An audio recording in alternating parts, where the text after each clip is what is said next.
ಒಂದು ದೊಡ್ಡ ಕಾಡು, ಕಪ್ಪು ರಾತ್ರಿಯ ಹಸಿರು ಸೊಪ್ಪಿನ ಕತೆ.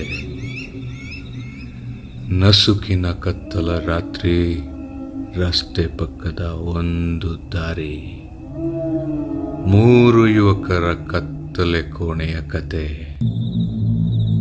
ಅವರ ಹುಚ್ಚಾಟಕ್ಕೆ ಅಲ್ಲಿದ್ದಿತ್ತು ಹಸಿರು ಸೊಪ್ಪು, ರಾತ್ರಿಯ ತಂಪು. ದೂರದಲ್ಲೊಂದು ನಾಯಿ, ಕಾಡು ಹಕ್ಕಿಗಳ ಚಿಲಿಪಿಲಿ, Raju the gang leader. Suri, ಇವನಿಗೆ ರೇಷನ್ ಕಾರ್ಡೇ ಪೂರಿ. ಮನೋಜ, ಹೊಸದಾಗಿ ಇವರ ಬಳಿ ಸೇರಿದ ಕೂಸು. ಜೀವನದಲ್ಲಿ ಮಜಾ ಬೇಕಂದ್ರೆ ಸೊಪ್ಪಿರಲೇಬೇಕೆಂದ ರಾಜು. ಇದೆಲ್ಲ ಸರಿನಾ ಅಂತ ಕೇಳೋ ಸೂರಿ, ಭಯದಿಂದ ನಡುಗ್ತಾ ಇರೋ ಮನೋಜ. ಅಚಾನಕ ದೂರದಲ್ಲಿ ಕೇಳಿ ಬಂತೊಂದು ಸೈರನ್ ಶಬ್ದ. ಗಾಬರಿಯಿಂದ ಸೂರಿ, ಅಯ್ಯೋ ಪೊಲೀಸ್, ಏನ್ ಮಾಡೋಣ?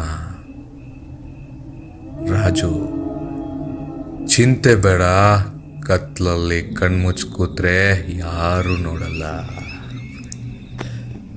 ಮೇಲೆಯಿಂದ ಬಿತ್ತು ಮೂನ್ ಲೈಟು, ಗಾಡಿಯಿಂದ ಬಿತ್ತು ಹೆಡ್ಲೈಟು. ಏನ್ರೋ ಮಾಡ್ತಾ ಇದ್ದೀರಾ? ಇನ್ಸ್ಪೆಕ್ಟರ್ ಸಾಂಗ್ಲಿಯಾನ. ಆವಾಗಲೇ ಗೊತ್ತಾಗಿದ್ದು ರಾಜುಗೆ, ಮದುವೆ ಆದರೆ ಮಕ್ಕಳಾಗಬೇಕು, ಕತ್ಲಾದರೆ ಮನೆ ಸೇರಬೇಕು. ಏನ್ರೋ ಅದು ಹೊಗೆ? ಬಿಡಿ ಸಾರ್.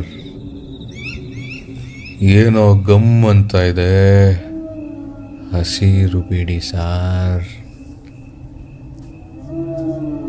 ತುಸು ನಕ್ಕ ಚಂದಿರ, ನೀವು 3 ಜನ ನನ್ನ ಬಳಿ ಬಂದಿರ. 3 ಅಡಿ ಕೋಲಿಗೆ 6 ಅಡಿ ದೇಹ, ಸುತ್ತ ಖಾರದ ಪುಡಿ. ರಾತ್ರಿ ಆಗಿದ್ದು ಗೊತ್ತಿಲ್ಲ, ಕೋಲು ಒಳಗೆ ಹೋಗ್ತಾ ಇದ್ದಿದ್ದು ಗೊತ್ತಾಗೇ ಇಲ್ಲ. ಕ್ಷಣಿಕ ಸುಖಕ್ಕಾಗಿ ಭವಿಷ್ಯವನ್ನು ನಾಶ ಮಾಡಿಕೊಳ್ಬೇಡಿ. ಜೀವನ ಅರ್ಥಪೂರ್ಣವಾಗಿರಲಿ, ಹಸಿರು ಸೊಪ್ಪಿನಿಂದ ದೂರವೇ ಇರಲಿ.